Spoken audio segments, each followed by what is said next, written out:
Hello दोस्तों, welcome to my YouTube channel Future Rankers. तो कैसे हो आप लोग? मैं उम्मीद करता हूं कि आप लोग बहुत ही अच्छे होंगे और आप अपने डीएलएड एग्जाम की प्रिपरेशन बहुत ही अच्छे तरीके से कर रहे होंगे।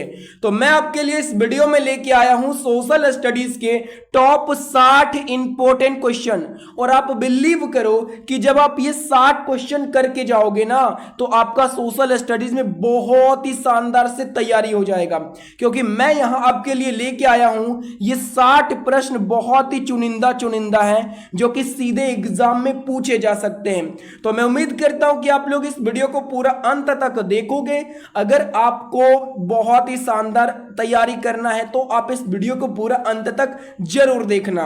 और ये इसका क्लास नंबर 5 होने वाला है। इससे पहले 4 क्लास हो चुका है, अगर आपने नहीं देखा है तो आप हमारे यूट्यूब चैनल पर जाके देख सकते हो। और ये वाला क्वेश्चन मैंने कल के क्लास में होमवर्क दिया था कि लक्ष्मी सागर झील कहाँ स्थित है, और मैंने आपको बताया था कि आप लोग कमेंट में इसका ऑप्शन यानी कि आंसर दीजिएगा। तो मैं बता देता हूं कि इसका आंसर हो जाएगा ऑप्शन है दरभंगा, कि जो लक्ष्मी सागर झील है ये दरभंगा में स्थित है। तो चलिए आज के क्वेश्चन से स्टार्ट करते हैं, क्योंकि आज हम इस वीडियो में करने वाले हैं 60 इंपॉर्टेंट क्वेश्चन। तो पहला सवाल है, मतदान करने की कम से कम उम्र सीमा क्या होता है? मतदान करने मतलब वोट देने की कम से कम उम्र सीमा क्या होनी चाहिए? तो 18 वर्ष होनी चाहिए। राइट आंसर हो जाएगा ए, डी हो जाएगा। अगला क्वेश्चन है, रोलेट एक्ट किस वर्ष पारित किया गया था? बताइएगा कि रोलेट एक्ट जिसे कहते हैं रोलेट कानून, ये किस वर्ष पारित किया गया था? तो 1919 ईस्वी में रोलेट एक्ट पारित किया गया था। अगला क्वेश्चन है, निम्नलिखित में से कौन सा कथन सही नहीं है? जब भी ऐसा सवाल आए कि इनमें से कौन सा कथन सही नहीं है तो आपको ये चारों ऑप्शन को पढ़ना अनिवार्य हो जाता है। तो इसमें से कौन सा कथन सही नहीं ये बताना है। तो ऑप्शन ए है, भारत विश्व में फलों का दूसरा सबसे बड़ा उत्पादक है। ये तो सही लग रहा है कि भारत पूरे विश्व में फलों के उत्पादन में दूसरे नंबर पर आता है, ये सही है। ऑप्शन बी है, भारत विश्व में सब्जियों का सबसे बड़ा उत्पादक है। नहीं, ये गलत है। भारत पूरे विश्व में सब्जी के उत्पादन में सबसे पहले नंबर पर नहीं आता है। ऑप्शन सी देख लीजिए, फलों सब्जियों और मसालों के उत्पादन को बागवानी कहते हैं। हाँ सही है। ऑप्शन डी है, उत्तर प्रदेश भारत में गेहूं का सबसे बड़ा उत्पादक है। ये भी सही है। तो हमसे पूछा था इनमें से कौन सा ऑप्शन गलत है? तो गलत हो जाएगा ऑप्शन बी, भारत विश्व में सब्जियों का सबसे बड़ा उत्पादक बोला है लेकिन है नहीं। तो राइट आंसर हो जाएगा बी। अगला क्वेश्चन है, भारत की स्थलीय सीमा कितने देशों को छूता है? भारत की जो स्थलीय सीमा है यह कितने यानी कि देशों को छूता है? तो याद रखिएगा 7 देशों को छूता है भारत की स्थलीय सीमा। अगला क्वेश्चन है, विश्व की कितनी प्रतिशत जनसंख्या भारत में रहती है? तो 17.5%, 17.5% जनसंख्या पूरे विश्व की भारत में रहती है। अगला क्वेश्चन है, भारतीय संविधान में नीति निर्देशक तत्व किस देश से लिया गया? तो भारतीय संविधान में नीति निर्देशक तत्व ये लिया गया आयरलैंड के संविधान से। कहां से लिया गया नीति निर्देशक तत्व? आयरलैंड से लिया गया। अगला क्वेश्चन है, लोकतंत्र में कल्याणकारी राज्य की संकल्पना संविधान के किस भाग से लिया गया है? तो लोकतंत्र में कल्याणकारी राज्य की संकल्पना यह संविधान के भाग 4 से लिया गया है, याद रखिएगा। अगला क्वेश्चन है, सासाराम नगर का विकास किस काल में हुआ था? तो सासाराम नगर का विकास ये मध्य युग में हुआ था, याद रखिएगा। बहुत इंपॉर्टेंट क्वेश्चन है। अगला क्वेश्चन है, भारत का प्रथम तेल शोधक कारखाना कहां स्थित है? बताइएगा कि भारत का प्रथम तेल शोधक कारखाना कहां स्थित है? बरौनी, गुवाहाटी, मथुरा या डिगबोई में? तो भारत का प्रथम तेल शोधक कारखाना ये डिगबोई में स्थित है। राइट आंसर हो जाएगा डी हो जाएगा। अगला क्वेश्चन है, अमेरिका स्वतंत्रता संग्राम में अंग्रेजों का सेनापति कौन था? तो अमेरिका स्वतंत्रता संग्राम में अंग्रेजों का सेनापति यानी कि सेनापति था कॉर्नवालिस। कौन था अंग्रेजों का सेनापति अमेरिकी स्वतंत्रता संग्राम में? तो कॉर्नवालिस था, याद रखिएगा। अगला क्वेश्चन है, पृथ्वी की सतह का कितना हिस्सा पानी से ढका है? तो 3/4, मतलब 4 भाग में 3 भाग में पानी ही पानी है पृथ्वी पर, याद रखिएगा। अगला क्वेश्चन है, सूचना के अधिकार के आंदोलन की शुरुआत किस राज्य से हुई थी? सूचना के अधिकार के आंदोलन की शुरुआत ये जो है राजस्थान से हुआ था। राइट आंसर हो जाएगा ए हो जाएगा।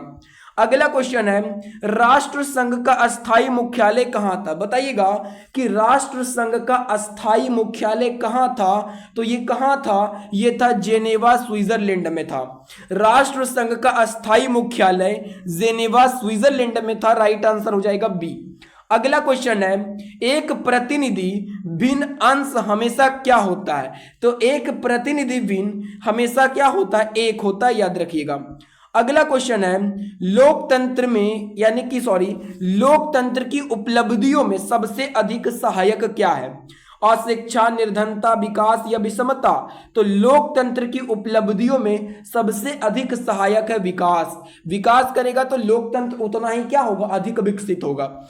अगला क्वेश्चन है, एक जनता, एक साम्राज्य और एक नेता का नारा किसने दिया था? एक जनता, एक साम्राज्य और एक नेता का नारा किसने दिया था? यह बताइएगा। तो हिटलर ने दिया था। एक जनता, एक साम्राज्य और एक नेता का नारा। अगला क्वेश्चन है, किस संधि द्वारा जर्मनी पर कठोर एवं अपमानजनक शर्तें थोप दी गई थी? किस संधि के द्वारा जर्मनी पर कठोर एवं अपमानजनक शर्तें थोप दी गई थी? तो वायसराय की संधि के द्वारा जर्मनी पर कठोर एवं अपमानजनक शर्तें थोप दी गई। याद रखिएगा, राइट आंसर हो जाएगा इसका बी हो जाएगा। अगला क्वेश्चन है, निम्नलिखित में से किसे विकसित होने में लगभग 1 वर्ष लगता है? यानी कि किसको विकसित होने मतलब वृद्धि करने में 1 वर्ष का समय लगता है? चावल को, गन्ना को, मक्का को या बाजरा को? तो किसको विकसित होने में 1 वर्ष का समय लगता है? तो गन्ना को यानी कि वृद्धि करने में 1 साल का समय लगता है, तभी हम जो है गन्ना खाने को मिलता है। अगला क्वेश्चन है, रेशम मार्ग कहां से आरंभ होता है? बताइएगा, रेशम मार्ग जो है ये कहां से प्रारंभ होता है? भारत से, चीन से, रूस से या अमेरिका से? तो ये चीन से प्रारंभ होता है। राइट आंसर हो जाएगा बी। अगला क्वेश्चन है, चीनी उत्पादन में अग्रणी राज्य कौन है? भारत में चीनी का उत्पादन सबसे अधिक कहां होता है? उत्तर प्रदेश, महाराष्ट्र, पंजाब या असम? तो सबसे अधिक चीनी का उत्पादन होता है उत्तर प्रदेश। राइट आंसर हो जाएगा ए हो जाएगा। अगला क्वेश्चन है, भारत में पहली बार कब और कहां धुआं निरोधक कानून पारित किया गया था? भारत में पहली बार कब और कहां धुआं निरोधक कानून पारित किया गया था, यह बताइएगा। तो आप लोग याद रखिएगा कि भारत में पहली बार धुआं निरोधक कानून ये पारित किया गया था 1863 में कोलकाता में। कब पारित किया गया था? 1863 में कोलकाता में भारत में पहली बार धुआं निरोधक कानून पारित किया गया था। मोस्ट इंपोर्टेंट क्वेश्चन है, याद रखिएगा। अगला क्वेश्चन है, तिलका मांझी को किस वर्ष फांसी दी गई? तो तिलका मांझी को 1785 में फांसी दिया गया था। राइट आंसर हो जाएगा सी। तिलका मांझी को फांसी कब दिया गया था? 1785 में दिया गया था। बस आप मेरे बात को ध्यान से सुनते जाओ और आपको मैं वीडियो देखते देखते याद करवा दूंगा, ठीक है ना। तो अगला क्वेश्चन है, संयुक्त राष्ट्र महासभा के अध्यक्ष का कार्यकाल कितना होता है? तो संयुक्त राष्ट्र महासभा के अध्यक्ष का कार्यकाल 1 साल का होता है। कितना का होता है? 1 साल का होता है। अगला क्वेश्चन है, लोकसभा में अनुसूचित जनजातियों के लिए आरक्षित सीटों की कुल कितनी संख्या है? लोकसभा में अनुसूचित जनजातियों के लिए आरक्षित सीटों की कुल कितनी संख्या, ये बताइएगा। तो कुल 47 संख्या, 47। राइट आंसर हो जाएगा ऑप्शन ए। अगला क्वेश्चन है, निम्नलिखित में किस नदी का उद्गम अमरकंटक नहीं है? किस नदी का उद्गम स्थल अमरकंटक नहीं है? तो तापी इसका उद्गम स्थल अमरकंटक नहीं है, याद रखिएगा। अगला क्वेश्चन है, भारतीय लोकतंत्र की कमजोरियों को दूर करने का सर्वश्रेष्ठ उपाय क्या है? अगर भारत की लोकतंत्र की कमजोरियों को दूर करना है तो सबसे अच्छा उपाय क्या है? ऑप्शन है आर्थिक असमानता, मीडिया पर नियंत्रण, सुधारात्मक कानूनों का निर्माण या भूत छापामारी। तो सुधारात्मक कानूनों का निर्माण। राइट आंसर हो जाएगा सी। भारतीय लोकतंत्र की कमजोरियों को दूर करने का सबसे अच्छा उपाय है सुधारात्मक कानून का निर्माण करना, अच्छे अच्छे कानून बनाना।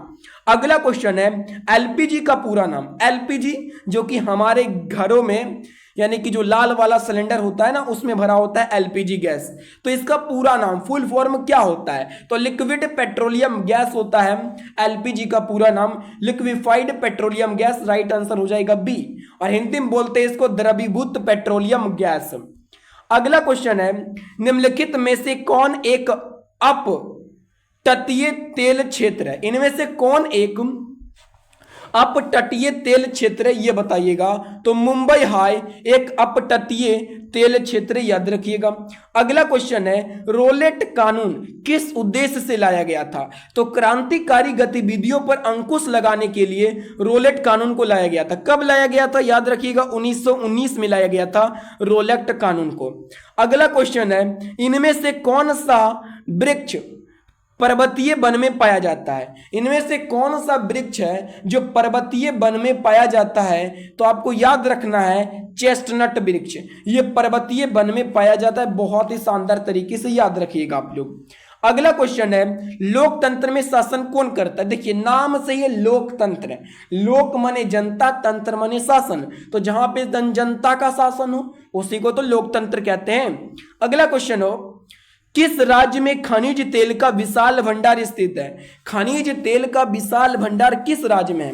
असम में, राजस्थान में, बिहार में या तमिलनाडु में? तो असम में है। खनिज तेल का विशाल भंडार असम में है, याद रखिएगा। अगला क्वेश्चन है, हुगली औद्योगिक प्रदेश का केंद्र है। हुगली जो है ये औद्योगिक प्रदेश का केंद्र है, तो कोलकाता हावड़ा का है। अगला क्वेश्चन है, राज्यसभा का सभापति कौन होता है? तो राज्यसभा का सभापति उपराष्ट्रपति होता है। कौन होता है राज्यसभा का सभापति? उपराष्ट्रपति होता है। अगला क्वेश्चन है, झारखंड को राज्य का दर्जा कब मिला था? तो झारखंड को राज्य का दर्जा 15 नवंबर 2000 को मिला था, और 15 नवंबर 2000 ईस्वी में ही झारखंड बिहार से अलग हो गया था। पहले बिहार और झारखंड एक ही था, लेकिन 15 नवंबर को ये अलग हो गया था 2000 ईस्वी में। अगला क्वेश्चन है, निम्नलिखित में कौन सा फसल एक मौसमी नहीं है? एक मौसम वाला फसल नहीं। एक मौसम कहने का मतलब कि कौन सा फसल है जो केवल एक के मौसम में नहीं फलता है, बहुत सारा मौसम में फलता है। सर्दी, खरीफ, रबी या ज़ैद? तो सर्दी फसल, याद रखिएगा। अगला क्वेश्चन है, राज्यसभा के सदस्य का कार्यकाल कितने वर्षों का होता है? तो 5 साल का होता है। राज्यसभा सॉरी लोकसभा के सदस्यों का कार्यकाल होता है 5 साल का। लोकसभा के सदस्य का पूछे तो 5 साल का, और राज्यसभा के सदस्यों का कार्यकाल 6 वर्ष का होता है, याद रखिएगा। अगला क्वेश्चन है, निम्नलिखित में कौन एशिया की सबसे बड़ी ताजे पानी की झील है? एशिया की सबसे बड़ी ताजे पानी की झील कौन है? तो याद रखिएगा वुलर झील, ये एशिया की सबसे बड़ी ताजे पानी की झील है। Right answer B. अगला क्वेश्चन है, बिहार का कितना प्रतिशत क्षेत्र वनों से आच्छादित है? तो बिहार का लगभग 7.84% क्षेत्र ये वनों से आच्छादित है। अगला क्वेश्चन है, सर्वप्रथम कॉमन सेंस की रचना किसने की थी? तो थॉमस पेन ने सबसे पहले कॉमन सेंस की रचना किया था। आप लोग बहुत ही अच्छे से याद रखिएगा। तो अभी तक मैंने आप लोगों को टोटल 40 क्वेश्चन करवा दिए। अब लास्ट के बचे हैं 20 क्वेश्चन, क्योंकि मुझे करवाना है टोटल 60 क्वेश्चन। अभी तक 40 क्वेश्चन हो चुके हैं। अगर आपको वीडियो पसंद आ रहा हो तो वीडियो को लाइक और चैनल को भी सब्सक्राइब कर दीजिएगा, ताकि और भी वीडियो का नोटिफिकेशन आपको जरूर मिले। अगला क्वेश्चन है, स्टाम्प एक्ट ये किस वर्ष पारित हुआ था? स्टाम्प एक्ट जो है ये किस वर्ष पारित हुआ था? 1765 ईस्वी में पारित हुआ था। राइट आंसर ए हो जाएगा। अगला क्वेश्चन है, भारत में स्थित लोनार झील किस प्रकार का झील है? तो भारत में जो स्थित है लोनार झील ये क्रेटर झील है। ये एक प्रकार का क्या है? तो क्रेटर झील है। अगला क्वेश्चन है, संविधान के किस भाग में मौलिक कर्तव्य का जिक्र है? तो संविधान के भाग 4 के क में मौलिक कर्तव्य का जिक्र किया गया है। अगला क्वेश्चन है, राष्ट्रीय पिछड़ा वर्ग आयोग NCBC को संवैधानिक दर्जा कब प्राप्त हुआ था? तो राष्ट्रीय पिछड़ा वर्ग आयोग को संवैधानिक दर्जा 2018 में प्राप्त हुआ। कब हुआ? 2018 में। अगला क्वेश्चन है, मानचित्र की दूरी को मापनी में क्या कहा जाता है? तो मानचित्र की दूरी को मापनी में अंश कहा जाता है। क्या कहा जाता है? मानचित्र की दूरी को मापनी में अंश कहा जाता है, याद रखिएगा। अगला क्वेश्चन है, केंद्रमुख एक महत्वपूर्ण लो अयस्क खाद्यान्न है, कहाँ का? केरल का, मध्य प्रदेश का, कर्नाटक का या आंध्र प्रदेश का? तो केंद्रमुख जो है ये एक महत्वपूर्ण लो अयस्क खाद्यान्न है, ये कर्नाटक का है। केंद्रमुख किसका एक महत्वपूर्ण लो अयस्क खाद्यान्न है? तो ये कर्नाटक का है, याद रखिएगा। अगला क्वेश्चन है, चीनी उत्पादन में अग्रणी राज्य कौन है? तो अभी इसका क्वेश्चन यानी कि ये वाला पहले भी आ चुका है क्वेश्चन कि चीनी उत्पादन में अग्रणी राज्य कौन? उत्तर प्रदेश, याद रखिएगा। अगला क्वेश्चन है, स्वतंत्र एवं निष्पक्ष चुनाव कराने की जिम्मेदारी किसकी है? तो मैंने बहुत ही वीडियो में ये ट्रिक बताया है कि जहां भी चुनाव से रिलेटेड चीज हो, कि चुनाव से रिलेटेड काम कौन करवाता है, तो वो सभी चुनाव आयोग करवाते हैं। कौन करवाते हैं? चुनाव आयोग। तो स्वतंत्र एवं निष्पक्ष चुनाव कराने की जिम्मेदारी किसकी है? चुनाव आयोग की है। अगला क्वेश्चन है, देश का मानना था कि राज्य और समाज के स्थापित पारंपरिक संस्थानों को संरक्षित किया जाना चाहिए। मतलब कि किसका मानना था कि राज्य और समाज के स्थापित पारंपरिक संस्थानों को संरक्षित किया जाना चाहिए? तो ये मानना था कंजर्वेटिव का मानना था। किसका मानना था? कंजर्वेटिव का मानना था कि राज्य और समाज के स्थापित पारंपरिक संस्थानों को संरक्षित किया जाना चाहिए। अगला क्वेश्चन है, जून 1992 में पहले अंतर्राष्ट्रीय पृथ्वी शिखर सम्मेलन के लिए ब्राजील में देश में 100 से अधिक राष्ट्र अध्यक्ष मिले थे। 100 से अधिक क्या मिले थे? राष्ट्र अध्यक्ष मिले थे रियो डी जेनेरो। यानी कि प्रथम पृथ्वी सम्मेलन कहाँ हुआ था? ब्राजील के रियो डी जेनेरो शहर में हुआ था, याद रखिएगा। अगला क्वेश्चन है, अंतरराष्ट्रीय मुद्रा कोष IMF का मुख्यालय कहाँ है? तो अंतरराष्ट्रीय मुद्रा कोष का मुख्यालय वाशिंगटन DC, जो कि अमेरिका की राजधानी है। वहीं पे अंतरराष्ट्रीय मुद्रा कोष का मुख्यालय है वाशिंगटन DC में।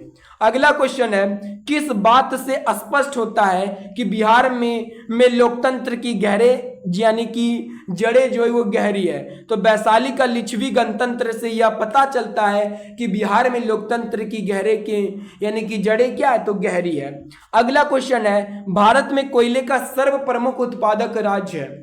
भारत में कोयले का सर्व प्रमुख उत्पादक राज्य कौन सा है? तो झारखंड, यानी कि सबसे अधिक कोयला भारत में झारखंड में ही होता है। अगला क्वेश्चन है, रोलेट कानून किस उद्देश्य से लाया गया? पिछले बार में यानी कि पहले भी ये क्वेश्चन आ चुका है कि जो रोलेट कानून है ये क्रांतिकारी गतिविधियों पर अंकुश लगाने के लिए लाया गया था।